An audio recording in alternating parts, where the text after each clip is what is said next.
আসসালামু আলাইকুম। আশা করি সবাই ভালো আছেন। ঈদ মোবারক। আসলে কি রমজান মাস, আমি তো যাই হোক ব্যবসা বাণিজ্য অবস্থা বেশি একটা ভালো না। রমজান মাস গেল, আগামীকাল ঈদ, এখন বাজে রাত 2টা। হয়তোবা মানুষের ভাগ্য এরকমই হয়, আল্লাহ চাইলে অনেক কিছু দেয়, না চাইলে কিছু না।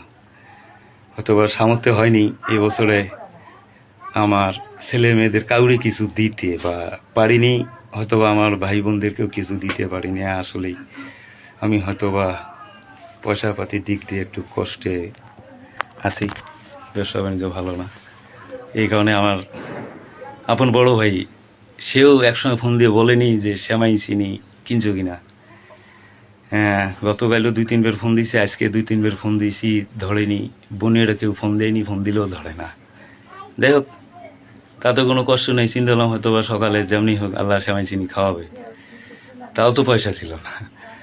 এক শ্রদ্ধেয় বড় ভাই খুশি হয়ে আমার শ্যামাই চিনি কিনা দিলেন। এখন রাত 2টা বাজে।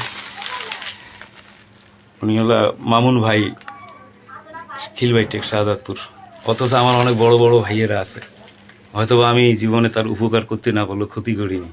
আশায় ছিলাম, মারফেটের ভাইয়ের আশায় ছিলাম, বোনদের আশায় ছিলাম, হয়তো বা লেখেনি আল্লাহ পাক। যাই হোক, রিজিকি লেখছে, এই সময় খেয়ে ইনশাল্লাহ সকালে ঈদের নামাজ পড়বো। আপনারা সবাই দোয়া করবেন। আর আল্লাহ চাইলে আমার ভাই বোনদের জন্য আল্লাহ আরও অনেক টাকা পয়সা দেয়। যেগুলো শ্রদ্ধ বড় ভাইরা আছেন, কাকারা আছেন, যাদের টাকা পয়সা আছে, আল্লাহ যেন তাদেরকে আরও দেয়। খালি দোয়া করবেন আল্লাহ যেন আমার মাস শেষে খালি খাওয়া দাওয়া, ঢাকা শহরে ঘর ভাড়াটা যেন দিতে পারি। ধন্যবাদ। আসসালামু আলাইকুম।